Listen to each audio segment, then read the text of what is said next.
All right, everybody, welcome back to the All In Interview Show. We're very lucky today to have a candidate for the governor of California who is extremely unique in a number of ways. First of all, he's a Republican. And second, he's a Brit. Welcome to the program, Steve Hilton. You've decided to increase the degree of difficulty in two ways, but you're polling fantastic. You've got 5 or 6 people in the poll. So he's leading the field. You're leading the field. Obviously, it's going to get narrowed a bit when the Democrats shiv a couple more people and get them out of the race and then pick their eventual winner in their cobble, whenever that happens, when Nancy Pelosi picks who's running. But Steve, maybe you could start by... Sorry, guys, I got jokes. But Steve, maybe you could introduce yourself a bit and tell us why you're running. Well, hang on. Can I just say, just after that great intro where you just tried to kill my chances in just a couple of words, thanks a lot, Jason. Really appreciate it.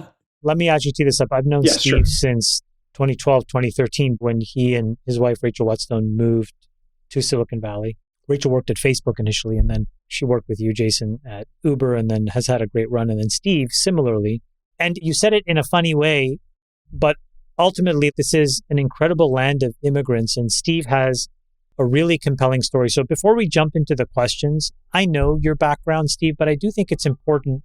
Go back to your parents, your mom, how you grew up, and just set the stage for how you made it out from the way you started, because I think that's important, and then how you got to the United States and why. Thank you. I appreciate that. And you're right, we've known each other a long time now, and it's a great joy to be here. By the way, just want to say, it's a great joy to be on a show where I don't have to wear the suit and shirt. And, that's one of the things about running for governor that I'm loving most of it. But dressing up is not the favorite part for me. So it's great to be with you. I thought for this show, we got to get it right. I think that the more I think about my background, the more I think it is really important in terms of how I see things and what I want to get done. My parents are Hungarian. They were refugees from communism. And I grew up in England, in a town called Brighton on the south coast. And, we just had a regular working class immigrant aspirational family story, I guess. It was my parents actually split up when I was young. My stepfather's also Hungarian.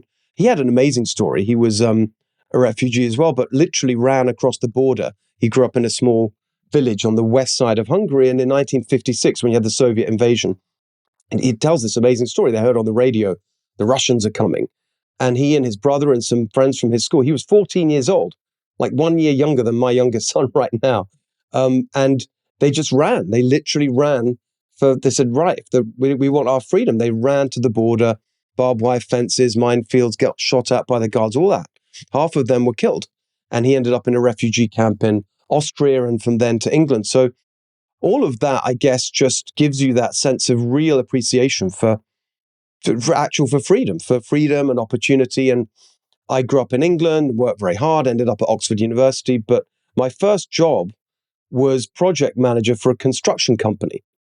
I just wanted to earn money. I just wanted to, get out. I think that's exactly the right phrase that you used. And that's been the story. After Oxford, I went to work for a little bit of the Conservative Party in England. Then I worked for a big ad agency, worked all around the world, started my own business, a couple of offshoots of that, including a couple of restaurants. Then went back into politics when my friend David Cameron, who I'd met many years before, had gone into politics, got elected to Parliament. I helped run his campaign for the leadership of the British Conservative Party, won that election, and then worked with him to get the Conservatives elected when he became Prime Minister in 2010. Joined him in 10 Downing Street. I was senior advisor to the Prime Minister. Most of my job was really focused on trying to implement our reform program. And then in 2012, that's when we met. We moved here because Rachel, actually before Facebook, she was at Google.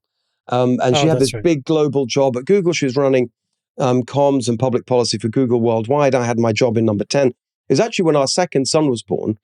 There was a lot, the travel for her and the time difference. So that's why we moved here. And I don't know, should I stop there or do you want me to keep going? Well, you're also, notably, you became naturalized. You're a citizen of the United States now. So you have dual citizenship. Yes. Less people are confused by the accent.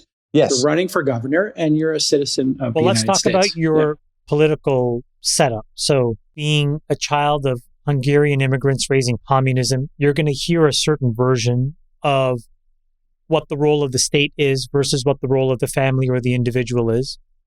Then growing up in the UK, I'm sure your attitudes either get cemented or change. Give us the setup. What is the political evolution of Steve Hilton? What did he believe? And then what does he believe now? And what has shaped these beliefs? It's really, I think it goes back to just around when I first really started thinking about it all. It was just as Margaret Thatcher was coming to power. And you'd had the 70s in England were a disaster. And a decade that was just, the economy was completely stagnant and sclerotic. Unions ran everything. There was this period called the Winter of Discontent in 1979 when you had massive strikes. Famously, the dead went unburied and trash was piled up in the street. Just real collapse of everything. And that's what Thatcher came in to fix. And I really did identify with that, as well as with the very clear stand against communism. And so really she was, funnily enough, when I was thinking about the video that I made to launch my campaign about a year ago now, we ended up putting that in there. And I thought, well, actually, that was the thing that got me going. I was totally inspired by her, but also the focus that she had on business and enterprise and hard work. And I remember my stepfather, they weren't at all political, by the way. It wasn't like some household where we talked about politics. It really wasn't. But he had this thing that stuck in my mind when he talked about, like in England, you've got the Conservative Party equivalent, the Republicans, and for the Democrats, it's the Labour Party. And I remember he just used to say, Mrs. Thatcher's for the workers and Labour are for the layabouts. And this phrase stuck in my mind about the importance of work and hustle. And I think about that all the time. Where do you think California is if you contrast? Well, this is what I was just about to get to, is we really are there. There are so many things I see in California today that are exactly like the UK in the 70s. You've got the massive dominance of the unions in policy making. You've got a sclerotic economy. You've got massively high taxation. I mean, it was higher then. At one point, I think the top rate when you add in the wealth taxes in the UK was literally 98%. But you had that confiscatory taxation and top rate of 60% and so on. So very, very similar.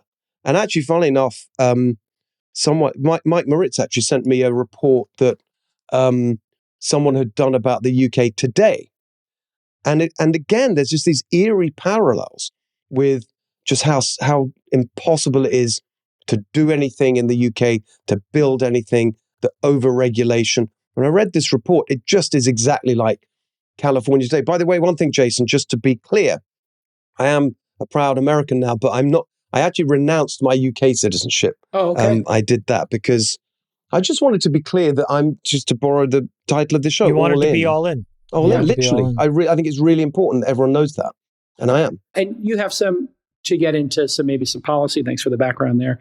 You have some unique policy positions. Taxes, I think, is the most unique and, dare I say, pretty populist. You want to have no state tax in California for people with under $100,000 in income, and then a flat tax for everybody over $100K of but 7.5%. Mm-hmm. How is that possible?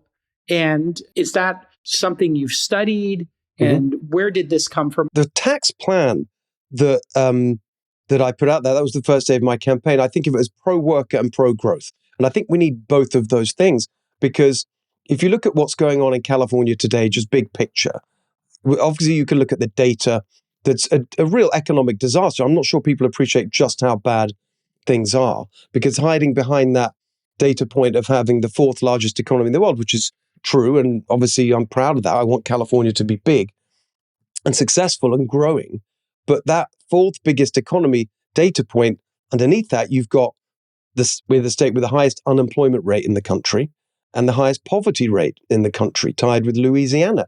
There's a United Way report just about a year ago. They do it every 2 years, sort of an assessment of living conditions in California.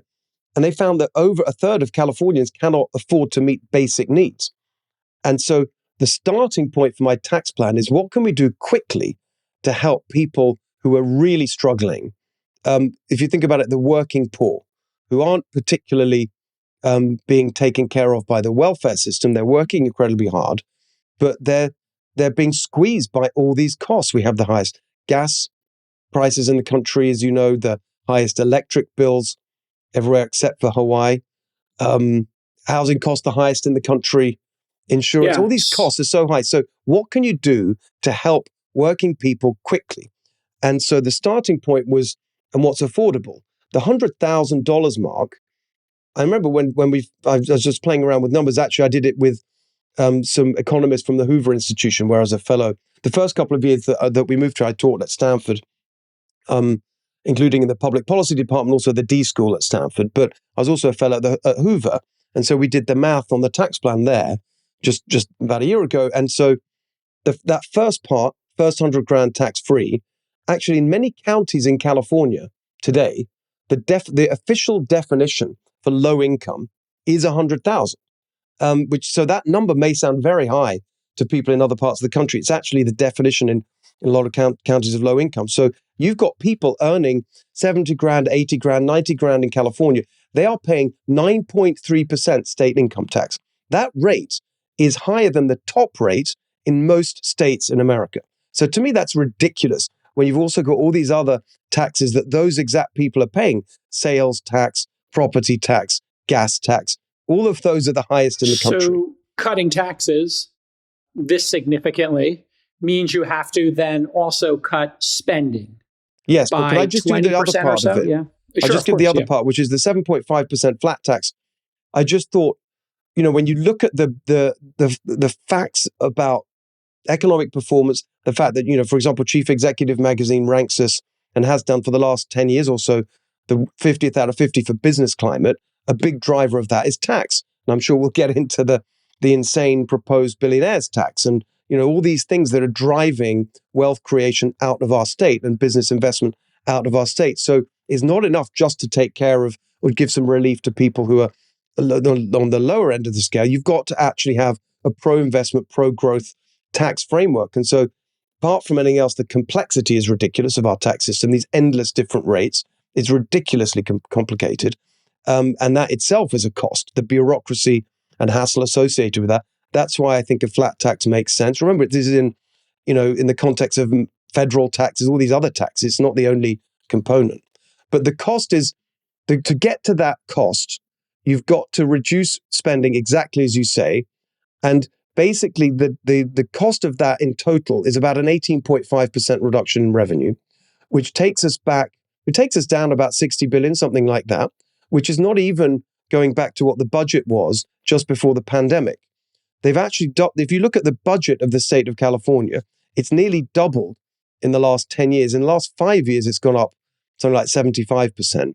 And so this is just bringing the budget back. To achieve that entire tax cut would bring the budget back just to where it was roughly before the pandemic. Let me just summarize. So if you make between $0 and $100,000 a year as a California resident under your plan, no tax. No state income tax. No state income tax. If you make $100,000 and $1 and above, you pay 7.5% flat tax. Yes, that's the concept. Okay. How many Californians does that impact? So what percentage of the population now get that affordance if you were to be successful? 7 million. The tax number is usually on households.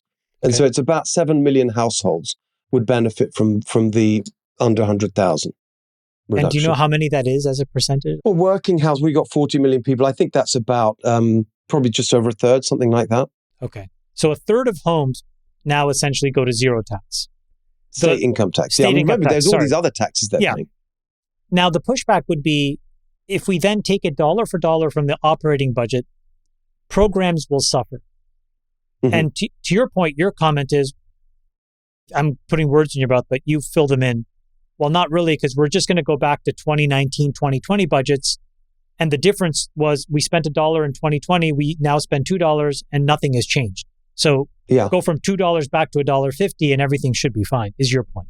Yes, and I'd actually go further than that. So first of all, what we've seen happen to the budget is basically the expansion that we saw in the pandemic and afterwards has gone baked into the baseline, which is totally unsustainable. And so we've got to get back to, even without tax cuts, I would argue, you've got to get back to a more reasonable growth in spending because we're going bankrupt. As we're seeing with these deficits that we're getting, even when in times when we're not in recession and taking money out of the reserves, out of the rainy day fund to plug the gaps, which is what they're doing. Totally irresponsible fiscally. But actually, it's more than that. Even if you just, if you don't change anything in the composition of the spending and just get back to where we were, that gives you scope for a major reduction in tax. But the other part of it is what we're discovering in terms of where the money is actually going. And so obviously the whole fraud story has exploded as a national political and economic story ever since Nick Shirley's first investigation in Minnesota, just around the time of Thanksgiving last year. Well, we've been making our own contribution to that. So a few months ago, I set up I literally called it CalDOGE, California Department of Government Efficiency. I know that's a controversial brand, but the idea of it, efficient government, is something I think everyone would support. So I thought, why not use that? Because everyone knows what it is. So we've been just looking at the published data on spending to find examples and to make an estimate of the total amount of fraud, waste, and abuse in the system. And we've now published 4 separate fraud reports out of CalDOGE. When I say we, by the way, this is a longer story we can get into, but one of the ways I think I'm running this campaign differently is that I'm actually putting together a team before the election in terms of others who will run with me for statewide office, because you've got some very important positions alongside the governor that are going to be crucial in putting us back on track. In this instance, the state controller is very important because the state controller is an elected position, has the legal power to audit any organization receiving state money and to stop the flow of money if there's any suspicion of improper spending. So there's a guy running with me called Herb Morgan, and we've been doing this work together. And we've published 4 reports now, 3 of them on individual examples of fraud. We can get into that in a second if you want to know. Some of the examples are really shocking. And then the 4th one was an estimate of the total. And we just went through published data from the state auditor, from Medicaid error rates and so on, to make an estimate of the total amount of fraud. What did you find? Yeah, and give us a couple of examples. Here's some specific examples. Now, the second fraud report, it's a classic. $1 billion over the last 10 years, 100 million every year since 2015. This is from the Climate Change Mitigation Fund, which is part of the cap and trade system. This is actually gas taxes and surcharges on electric bills and so on. 100 million a year was allocated to be spent on climate change mitigation. In this case, it was solar panels for low-income apartment buildings. So we actually tracked that money, and with an AI partner that can get all the reports. And of that 1 billion total in 10 years, the actual amount spent on the purported benefit here, solar panel installation, was 72 million. 928 million actually went to non-profits doing all the usual Democrat associated bullshit, frankly, voter registration, environmental justice campaigns, all that kind of stuff. The actual thing was mostly spent on that. That's $1 billion. The first one was the cannabis tax, Proposition 64, legalizing cannabis. There's a tax associated with that, supposed to be spent on substance abuse prevention. We found $350 million that was supposed to be spent on substance abuse prevention, again going to this network of nonprofits, over 500 of them, and small individual grants. When you look at what each of those organizations does, it's all the usual stuff, voter registration, activism. So the third one was Project Home Key that we looked into, which was the homelessness thing that they set up after the pandemic, which was buying up property for homeless people, and sometimes building new property for homeless people or converting hotels. 3.8 billion. That was on that one that we found. I mean, there's others have found other amounts, most of which went into the pockets of developers without any real. The California budget if I'm not mistaken, 350 odd billion, plus or 350 minus. billion, 349 this year, yeah. What percentage of it, in your best estimation with you and your team, do you think is inefficient, fraudulent, wasted? Well, our number over the last 5 years, total, our estimate was 425 billion. So averaged over the years, it's about 80 billion a year. So it's around, 20% or so. That's unbelievable. Yeah. And now, just to bring some reality to the situation, you would have to get through the legislature, which is both controlled by Democrats. You can't unilaterally, as the governor, just say, hey, we're cutting these services. And we had a governor, Schwarzenegger, who tried this very thing. He had to move to the center. You, of course, I believe in California have a line item veto. So you have some balance there. But this is fantastic for people to maybe get a reprieve from taxes. You're going to get a major fight with Democrats to cut any spending. What's your plan there if you were to win? So, Jason, a couple of things. You're right about that. And I'm very thoughtful about the realities of these things. And I always make clear that I think it's certainly on the tax plan that taxes definitely, you can't do that without the legislature. I think that actually there's a possibility of a consensus around some of these items where we can actually work together with the legislature to make it happen. One indicator of that is actually one of my Democrat opponents in the governor's race, Katie Porter. Actually, we were doing a debate the other week in Fresno, and she just said, we were talking about affordability or whatever it was, and she said, well, I've decided I'm stealing Steve Hilton's tax plan. I agree with him, first 100 grand tax free, and I think we should take good ideas where we find them. So it's an interesting example that I think that that part of it, I think we may be able to actually persuade the legislature to do. And then I noticed she yelled at you and said, get the hell out of her shot, because you were blocking her video. Except a stronger word than than hell. So the attitude that I've got on that whole question of the legislature is that when I'm elected, and I'm sure your eyebrows are raised and saying, what are you talking about? It's impossible for Republicans to win, and we'll get into that. But I'm doing this on the basis that I will, and I'm preparing to actually start implementing the big changes we need to make in a thoughtful manner on day one, because otherwise, what's the point of doing this? Steve, do you think that there's legislative agreement or momentum to give you the win, even though, to your point, I think it's quite significant that the Democrats would signal that it's a legitimate policy proposal. But do you think that if you win, people would see the forest from the trees and realize how important it would be to take salaries under 100,000 to no state income tax? Look, I've seen the Democrat arguments now up front many, many times. We've done a lot of events together, some of the televised debates, many more that aren't televised. We're literally all saying the same thing in terms of the diagnosis of the problem. It's incredibly expensive to live here. People can't, people are really struggling. The business climate is a disaster. We're massively overregulated. We can't build anything. Everything takes too long. Everything's too complicated. There's a real consensus about diagnosing the problem among all the candidates. And so I think that doesn't mean that we agree, of course, on the solutions. I would argue that the Democrats all, as some version of more of the same, actually, despite what they say about the problems. But I think that there are certain things where we will be able to get agreement. I also think that when you have a situation where you have the first Republican governor elected for 20 years, that really will change the dynamic in Sacramento. I think it actually may, loosen things up a little bit, because I think that there are people there in the legislature who really understand that things have gone too far. I mean, some of them have said it to me personally, Democrats there, but they feel constrained by the current political situation, the machine being in control. They can't really move. And I think that'll shake things up a little bit. That's one point. Secondly, I really do have experience working across party lines like this. I think that I'll be able to bring some of that into play. I mentioned earlier, I worked in 10 Downing Street, senior advisor to the Prime Minister. He was a conservative Prime Minister, but it was a coalition government. And I literally shared an office in 10 Downing Street with my opposite number from another party.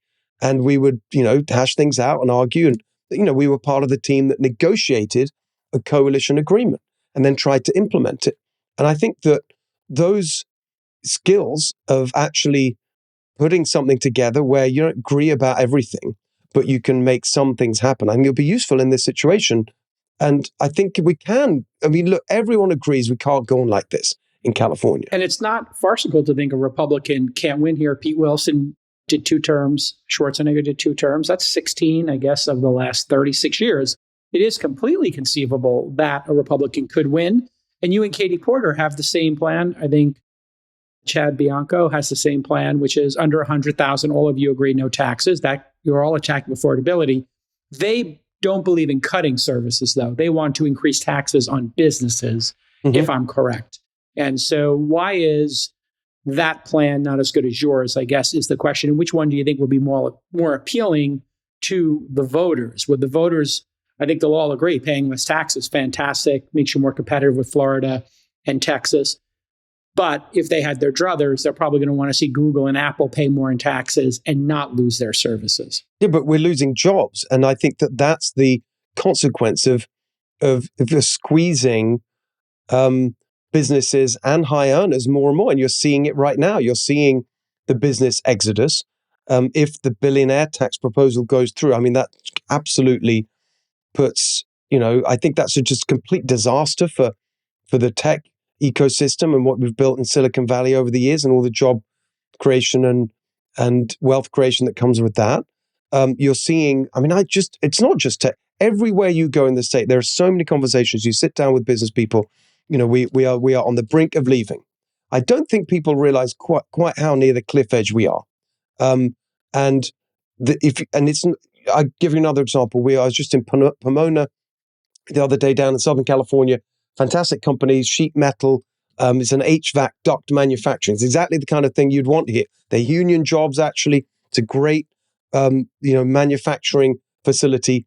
They are making these HVAC systems, the air conditioning, incredibly important, as you know, for TSMC and these semiconductor factories and all the high-end manufacturing that's happening in other states.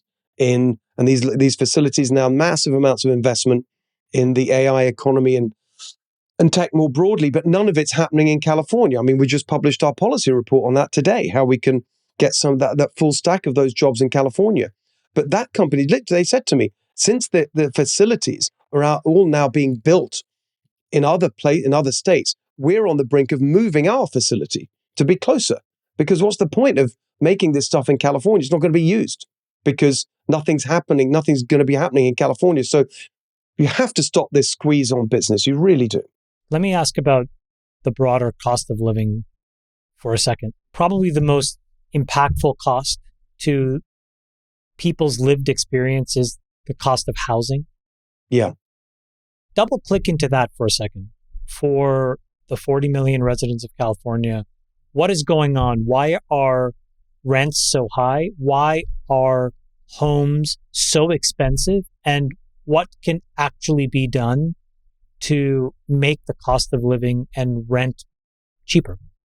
So this particular issue, I think, almost captures better than anything else the underlying structural reasons why everything is so difficult in California and so expensive. Because you've got these 3 structural forces that I think underpin the problem and show why a Democrat can't fix it.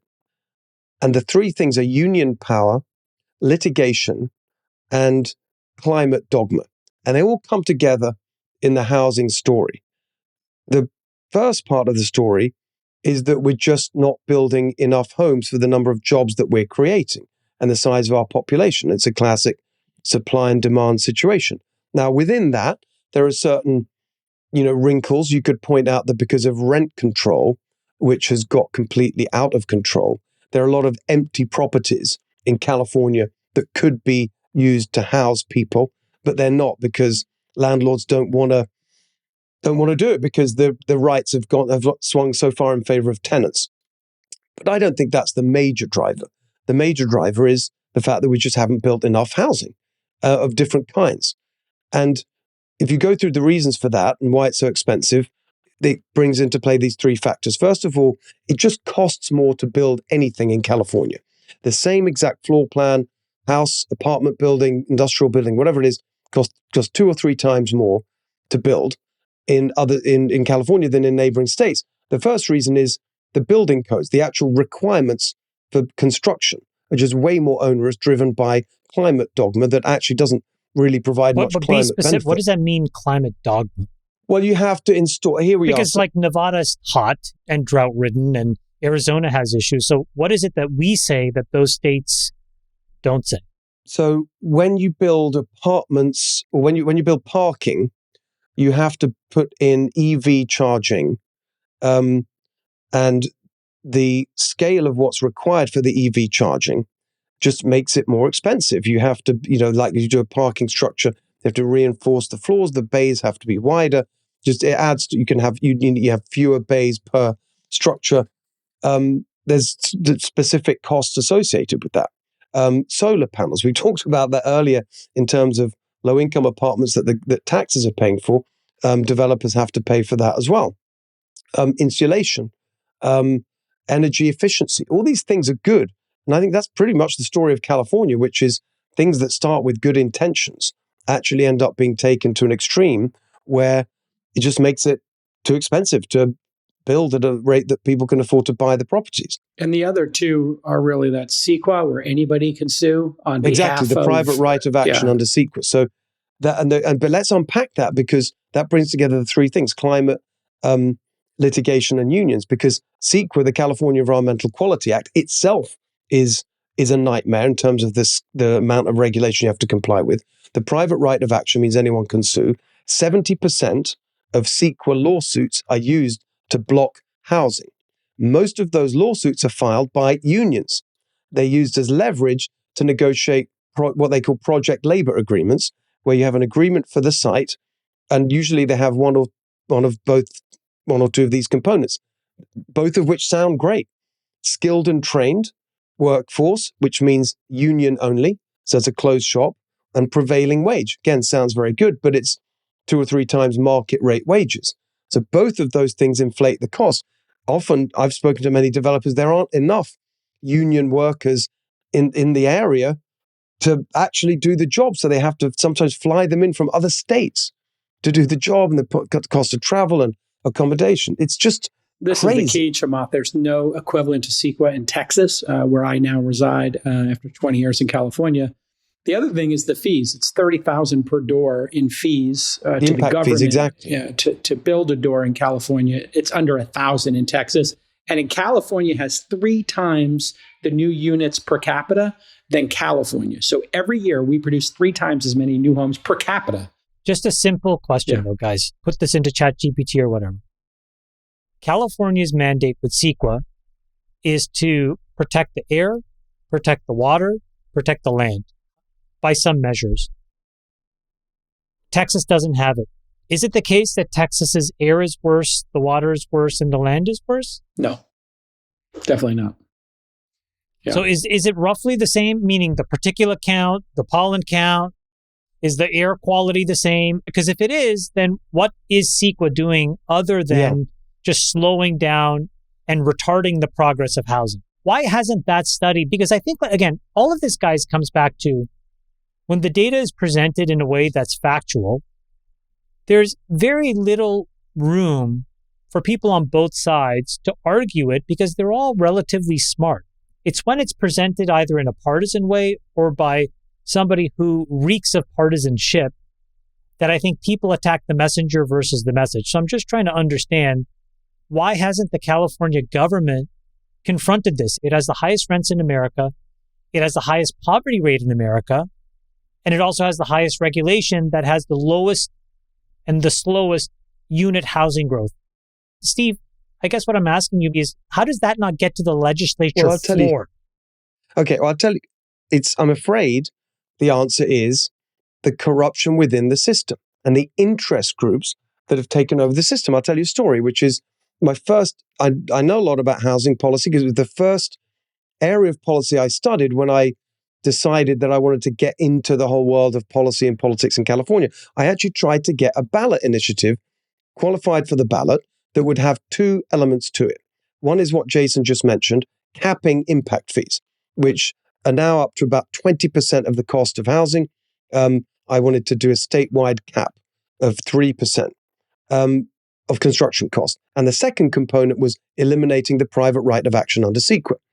I didn't succeed in getting it on the ballot, didn't raise enough money in time. So then I tried to pursue it through the legislature. Said, well, let's see if we can make something happen in the legislature. So I went to Sacramento. I took meetings with legislators, started to engage with Sacramento. There was one meeting I had with a legislator who was described to him as good on housing. This is a person you need to talk to. And we had a great meeting. They said, this would be transformational. I said, great, let's work on it together, bipartisan. You're a Democrat, I'm a Republican, that'd be great. People like that. Oh, I couldn't support you publicly. Why not? Well, the unions would hate it. Why? Because if you take away the private right of action, you take away the union's leverage. And I said, yeah, but you just told me it would be transformational. We were sitting in an office. You could see the state capitol down below, high up. They just waved their arm around like this and said, yeah, the unions run this place. And that's the real reason. If you look at, for example, Newsom touted these two bills last year, AB 130, AB 131, that were going to solve the housing crisis. He said, this is the moment where we are embracing abundance and all the rest of it. Big CEQA exemptions for certain types of housing. But if you look at the fine print, tucked away in it, you only get the exemptions if you have these project labor agreements and union closed shop and prevailing wage. So you're just writing back in exactly the things that CEQA is causing the cost increases from. So because the union, and let's follow all the way through, if you look at Gavin Newsom's political donations over the 16 years he's been running statewide, just as a proxy for Democrat politicians, by category. The number one category, government unions. Number two, trial lawyers. Number three, non-government unions. So that's why nothing changes, because the interests that benefit from this system are funding the politicians that make the decisions. Yeah, and Chamath, to your other question of is the environment better since 1970 when this regulation came into pass? California still has the worst air quality in the country, largely because of the addiction to cars and traffic. And then Texas, as a comparison, just has industrial waste problems because we have a lot of chemicals here or chemical processing done here. So we have a car-loving culture in California, to your point, Jason. It's part of our cultural fabric, driving down Highway 1. It's just a very iconic thing that's embedded in the state. Steve, I have two questions. What has all of the incremental regulations done with respect to climate quality, whether it's EV mandates or the ICE engine requirements? And then separately, just as a more general way to explain it, why is gas in California $7 and $8 a gallon? And why is it $3 everywhere else? Why is ours more than 2x that it costs everywhere else, including other states that are also quite expensive to live in? Well, also that we have the highest gas in the country, including Hawaii in the middle of the Pacific Ocean, even though we have abundant oil reserves here. So we have way higher gas prices than states that don't have oil reserves. We actually have very significant oil reserves in California. The fundamental reason that gas prices are so high is because, again, in the name of climate, but without actually in this case, it's counterproductive to climate. Instead of using the production that we have here in California, I've been to the oil fields in Kern County mainly, near Bakersfield. We are now importing nearly 80% of the oil that we use. Over the period of this all started in 2006 with the passage of the Global Warming Solutions Act. That was the sort of foundational climate legislation in California. Over that period, our use of fossil fuels has declined by not that much, and the proportion of our energy that's coming from fossil fuels is about 80% still. The rest of the country, it's about 81%, so it's barely any different. But the difference is we used to produce most of what we use in state.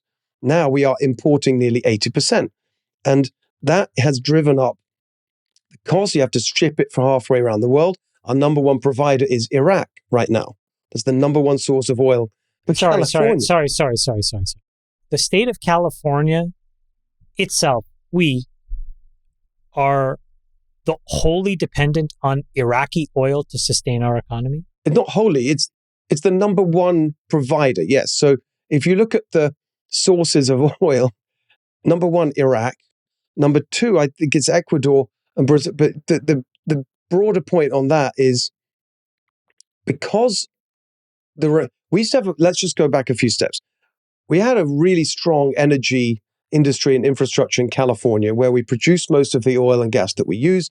And we had refineries, about 40 of them around the state, mostly in the Bay Area down near LA, that refined and turned it into products that we use, gasoline and so on. Now we're down to 7 refineries. One of the main reasons for that is that we're not producing what we could be refining. We're shipping it in instead because there are no pipelines there are no oil pipelines into California. Whatever if we don't use our own, we have to bring it in by tanker. Because of this, and because of the fact that the refineries were built to refine California crude, which is known as heavy crude, there are different types around the world, you've got to have a good match. Iraqi oil is a good match. The other place whose oil is a good match for our refineries is South America. And so as a result of Democrat climate policy, we are now expanding oil drilling in the Amazon rainforest in order to provide the right kind of oil for California's refineries. I mean, it's just so utterly insane and incoherent. And of course, in the process, we're spewing out carbon emissions because the tankers run on what's called bunker fuel, which is the most polluting form of transportation there is.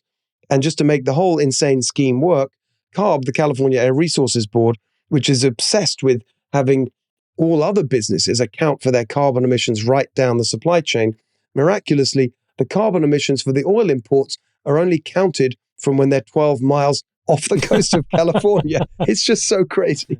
Yeah, change the finish line. Yeah, the taxes add like $1 a gallon, and then there's this CARB standard. It's about 60. Yeah, it's more like 61. I thought it was 65. I can't remember exactly. It's just going up again. Yeah, yeah. It's just most of the $2 premium, as it were, for California is regulatory, not taxes. Yes, and most of the oil that's been pulled out of the ground in California, we got the easy stuff out. What's left is generally dirtier, thicker, harder to process. So true. No, that's not right. I've had lots of conversation with the industry on this, and the problem is that you've got fields that could be producing, and actually it's a good example of what you can do as governor without the legislature, because the way that they've been shutting down production is not legislatively, it's through an agency of the state government called CalGEM, the California Department of Geologic and Energy Management.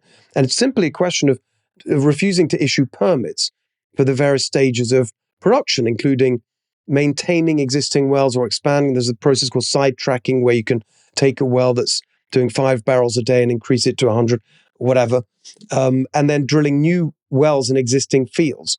And they're denying permits for all of that.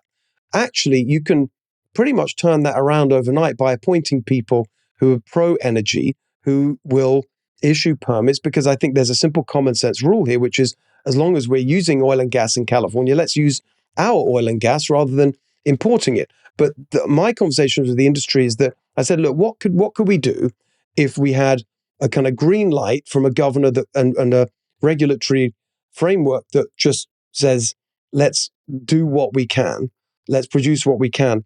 The estimate that I've got from them is that we can double production every 2 years in California. If we're already one of the big gas burning states with the worst air, or previously my state, then you're going to get into the circular conversation with the public of, do we want the air quality to decrease? And most people would say the EV credits were actually a good thing because we had 20 years of smog going down. Even though we're still worse, it's gotten a lot better. Yeah, so but that's the smog is not to do with carbon. Here. But there's a real misunderstanding. So I completely agree on air quality. Yeah. And one of the major advances that has been made is on, particularly in the LA basin, is on smog. Obviously, I wasn't here then, but people say, it was really bad, and now it's not. You have clean skies, and you can see Mount Baldy or whatever. It's like a really different world. But that's nothing to do with carbon emissions. And that's to do with, actually, the main driver of the air quality improvements in California, actually car technology. And if you look at EVs, EV penetration, even with all the subsidies and so on, it's incredibly low in California. So you can't point. It's about 4 or 5%, something like that. Tiny. So actually, the improvements in air quality, dramatic improvements that you saw in LA, were nothing to do with EVs. Steve, I want to switch topics to education. This is a thing that we on the pod talk about a lot. We're all the byproduct of a pretty fantastic education system, affordable education, frankly, at every level. We had options to pay for it. Yeah. We all had access to things like AP to really distinguish ourselves, even Jason. Yeah, that's true. What's happening in the California education system? Why are we stripping away things like AP? And how do we tie compensation to outcomes? Because I think a lot of us would want to pay teachers triple, but we'd want to tie it to something that says, wow, the test scores are going up, our kids can read, our kids can write, our kids can compete on the global stage. And it just feels like we are moving backwards. We really are. And it's just, I mean, the numbers are horrific. I mean, first of all, we spend nearly the most of any state per student right now. In this year, it's about 27,000. It's more than just over 27,000 per student per year in California. If you take the average out the money, and we get some of the worst results in the country. I think the number for 40 is 47% that meet basic standards in English and reading. So less than half meet basic standards. For math, it's 35%. So 2/3 do not meet the standards. It's just an insane level of failure, considering we spend nearly the most. And I think, again, you've got to look at this in a practical way. There's a long-term structural reform that I think we need, because the driver of this is really the grip on the government school monopoly of the teacher unions, who increasingly have been driven by ideological factors. You saw that, for example, in the pandemic, when you saw the longest and most destructive school closures in the country. And I was always struck by LA, the teacher union in LA, when they put out their demands for reopening schools. It was just a list of it was a wealth tax, Medicare for all, something about Palestine. It's just, they've completely become an organized political interest group that's about their members and broader political goals rather than anything to do with the interests of students and kids in schools. So I think that the fact that you've got this monopoly is of the public tool system controlled by the unions. They, of course, in turn control the politicians. As I mentioned earlier, the number one donor to Democrat politicians are these government unions, including the teacher unions. And so you've got to break that grip. So I think that long term, the answer is to move in the direction of school choice, which I've always been a strong advocate of. You're seeing that school choice revolution across the country now, many states moving very rapidly in that direction with really good results. It's not a panacea, but I think that is the long-term structural change you need, but that takes a long time. And it's going to be very, very hard to get that moving in California, given the fact that the teacher unions basically control the legislature through the Democrat politicians they put there. So there are some practical things that we've got to do immediately to improve these basic standards. And here we got to look at what works elsewhere. And you see a lot of attention now on Mississippi, rightly so, because for 1/3 of their spend per student than California, their results are spectacularly better. And it's really happened in the last 10 years. And there's some simple practical things that they do. Number one is how you teach kids to read. There's a technique of reading instruction. I mean, this was a debate I remember having back in the day in England in the 90s. And it's pretty much settled then, which is there's a technique called phonics. It's a way to teach kids to read. And it's totally clearly established as the most effective. It's barely used in California schools at all. It's like in a very small proportion of schools, of public schools. So that's something that the governor can drive forward through the State Board of Education, where you appoint all the members. Secondly, in Mississippi, they introduce something very common sense, which is, as everyone in education says, up to about 3rd grade, you're learning to read. And then from 4th grade, you're reading to learn. And if you can't read, you can't learn. And so there's widespread consensus that reading by 3rd grade, by the end of 3rd grade, is an incredibly important benchmark. In Mississippi, if you don't read don't pass the basic reading test by end of 3rd grade, they give you a bit of help over the summer. And if you still don't make it, you repeat the year. They don't let you go forward. That single change has transformed their results. And then your point about accountability also happens there, where they give, and this is something else that we could implement here, which is taking the publicly available test scores and data, but really assigning it in a very visible way to individual teachers and individual schools. And that's one of the proposals I've got in my campaign, which is a grade for every school and a grade for every teacher, so we can reward the good ones and remove the bad ones. Two more topics that Californians are very passionate about and have a lot of opinions about. I think one is pretty challenging and the other one seems pretty easy, and other states have handled it where it's easier. Crime and then homelessness. Crime, obviously, as a society, we've seen violent crime go down over the long arc of our lifetimes in the last 40 or 50 years.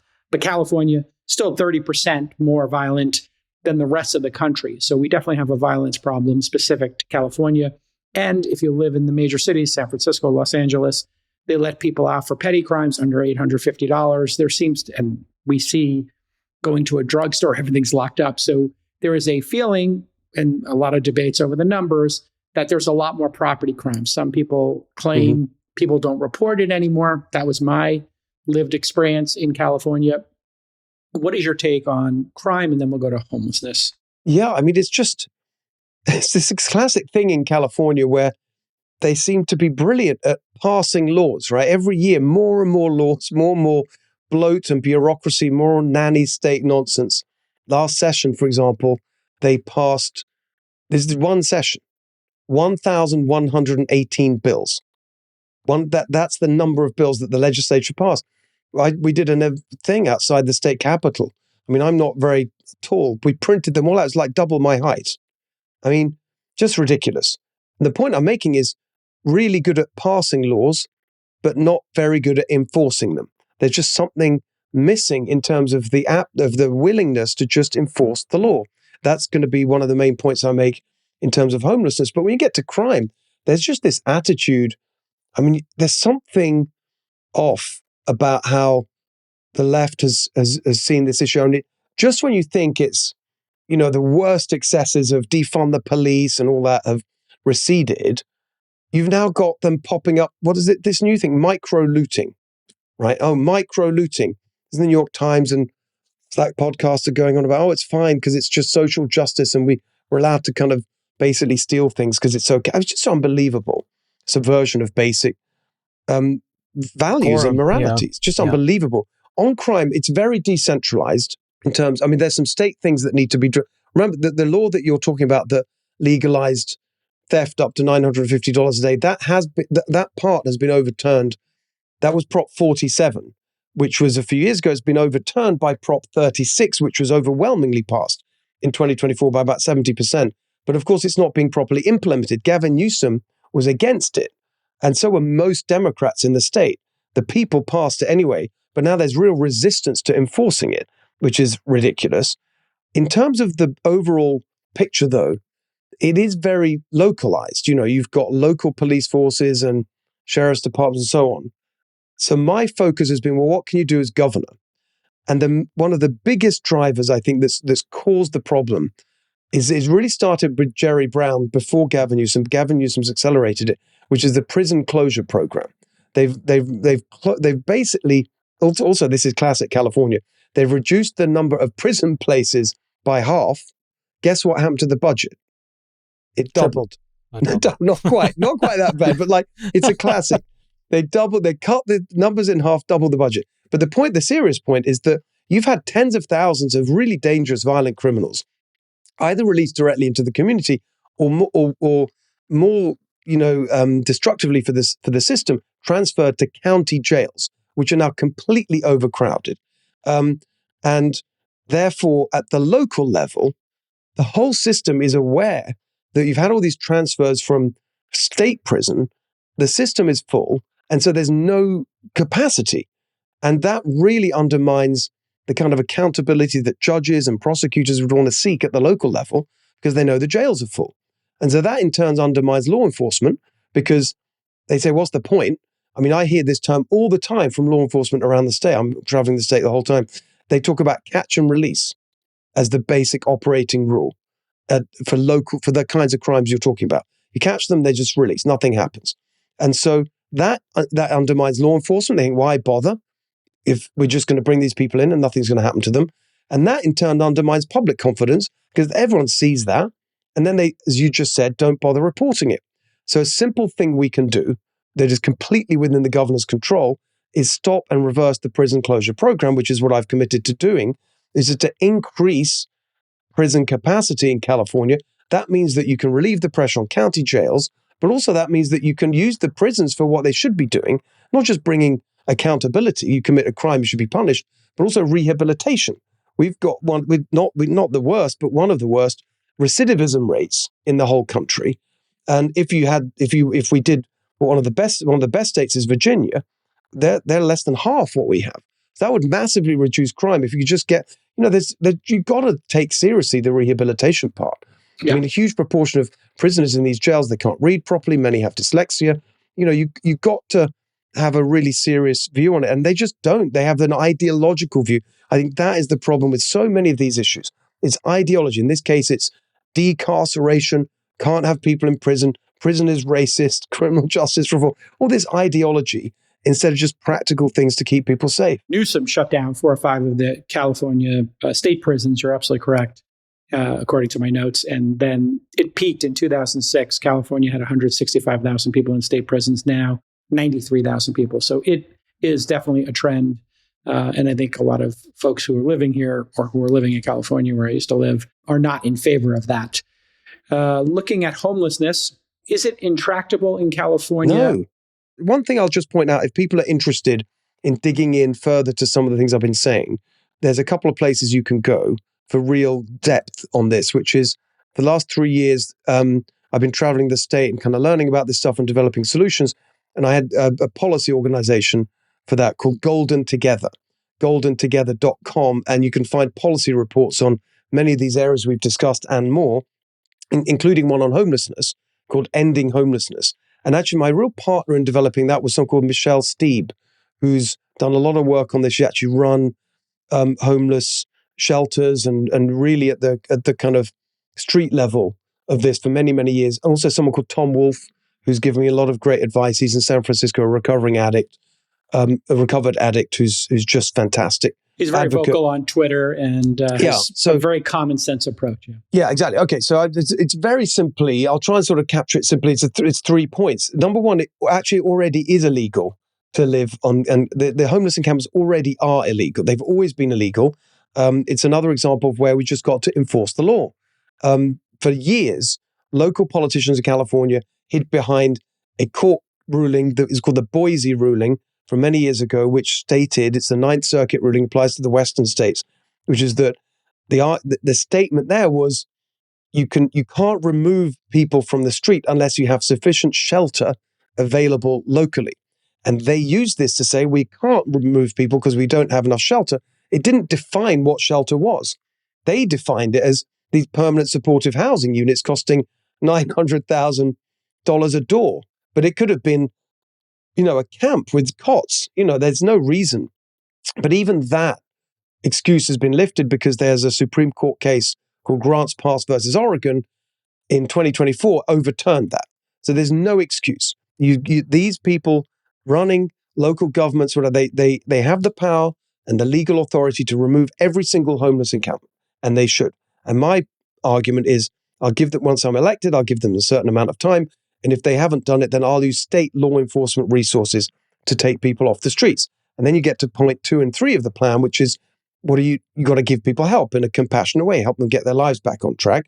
So over 80% of people who are homeless have drug or alcohol problems, addiction, or severe mental health problems. So you got to deal with that. So the second part is drug and alcohol recovery. You got to get people into recovery. That used to be the rule in California, rehab or jail. And we've got to get back to that. It can't be an option. We've got plenty of service providers who can do it. You've got to require it.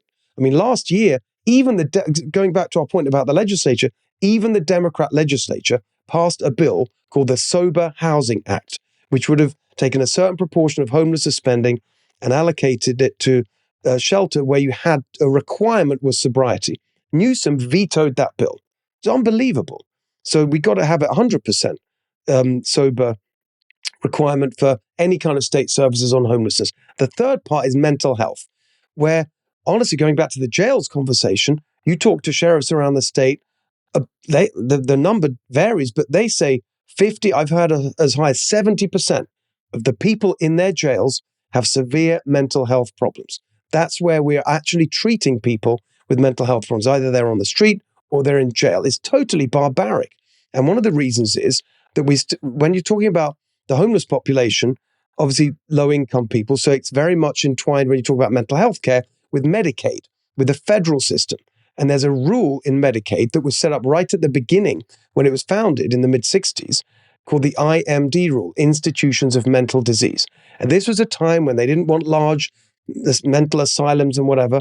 The idea was you have small facilities in the community. So the rule is there is no Medicaid reimbursement to the states for any mental health care provided in a facility with more than 16 beds. It's a 16-bed rule.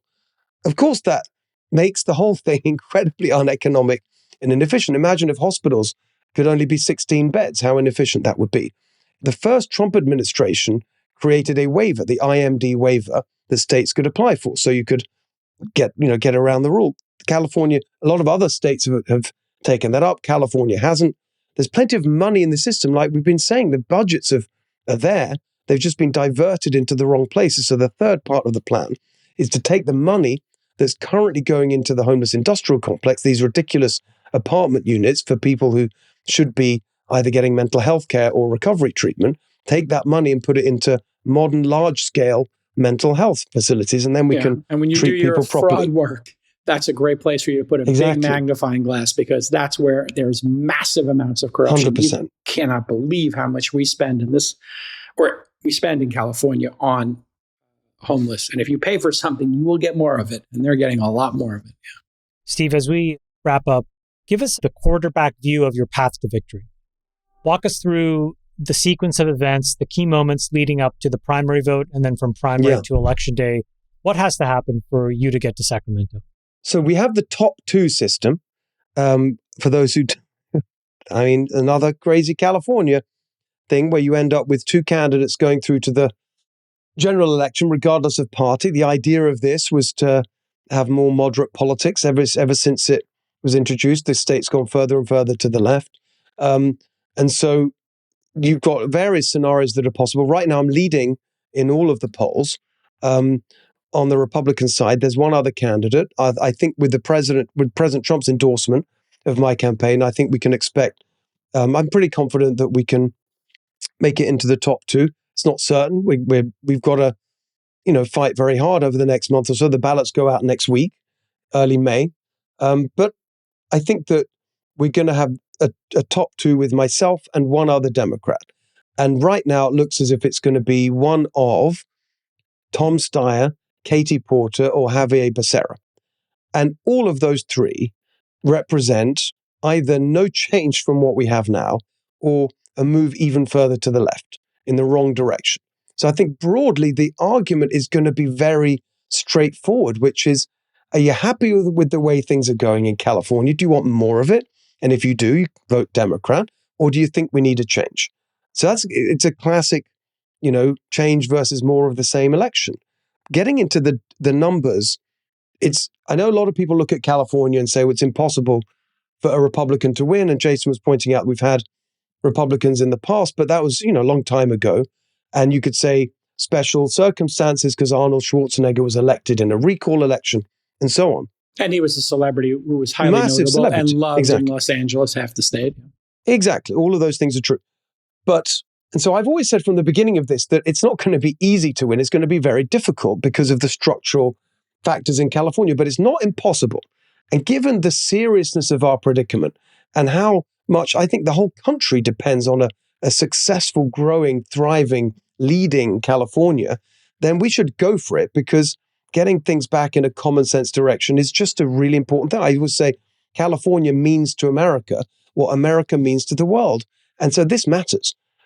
If you look at the numbers, some people look at the voter registration numbers and they say Democrats outnumber Republicans 2-1. And that is true. But when you look at actual voting, the gap is a little bit closer. Over the last 20 years where you haven't had Republicans elected, the pretty much the average Republican vote has been just over 40%. So it's been like a 60-40 split. Obviously, that's not close, but the gap is perhaps not as wide as some people might think. But then you look at a couple of factors that I really think are different this year. First of all, there's a dissatisfaction with the way things are going that wasn't there before. If you look at that basic number, is the state on the right track, wrong track? Even 4 years ago in the last governor's race, the wrong track number was kind of mid to high 40s. Now it's mid to high 50s. So there's a majority for change in California, just put it that way, which is a good environment to be going into as a candidate representing change. The second point is if you look at the actual votes you're going to need to win, this is a midterm election, 2026. If you try and get some kind of sense of how many votes will be cast in the midterm election this year, take the average of the last two, 2018, 2022, you get a total of 11.7 million total votes as an estimate. So to win, you're going to need just over half of that, call it 5.9 million. Now, when people say there aren't enough Republicans in California to win, in 2024, in the presidential race, President Trump in California, without even campaigning here or spending money on ads or anything, wasn't a targeted state, got 6.1 million votes. In other words, there's more than enough people who've just voted Republican for President Trump. Now, of course, you're not going to get 100% of a presidential year turnout in a midterm election. But the reason I make that point is that the votes are there, actually, even with just Republicans. Now, I don't think we're going to get there just with Republican votes, but that's the starting point, is a strong campaign to turn out Republican votes. And a big driver for that this year that, again, is a unique feature this year, is the fact that in November, we're going to have voter ID on the ballot. That just qualified for the ballot. And Republicans particularly are enthusiastic about voter ID. I think it's going to help us get a big turnout. And then in terms of the Coalition for Victory, I think that you've got a real opportunity to put together the kind of multiracial working class coalition that President Trump put together.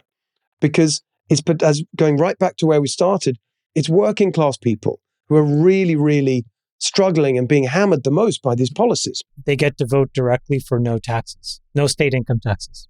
Exactly, because that's my tax plan. I just put this out there just the other day, which is no tax on tips. That's the other part. Which has been implemented at the federal level, but California won't do it at the state level. Just my whole plan is geared toward a $3 gas. I call it Cal-affordable. $3 gas, cut your electric bills in half, your first 100 grand tax-free, a home you can afford to buy. Really simple, practical, common sense things that particularly help the people who've been hurt the most over the last few years. And I think that's how we pull this off. Steve, on behalf of All In, I just want to say thank you for being so incredibly candid and open with us. We're wishing you the best of luck. Thank you for joining so much. And just from my seat, if you Jason's wanted moving back. No, if you want to, I left for a reason, and part of it was the dysfunction of the state. And if you want things to continue, I think, having an unbalanced government that's all in one party is a way to do that. You got to try to find some balance here. And I think, why not give it a shot? If you're in California, you have nothing to lose. The state is in a massively dysfunctional situation. So I wish you great luck, Steve Hilton. Thank you, guys. Great to be with you. All right. Cheers now.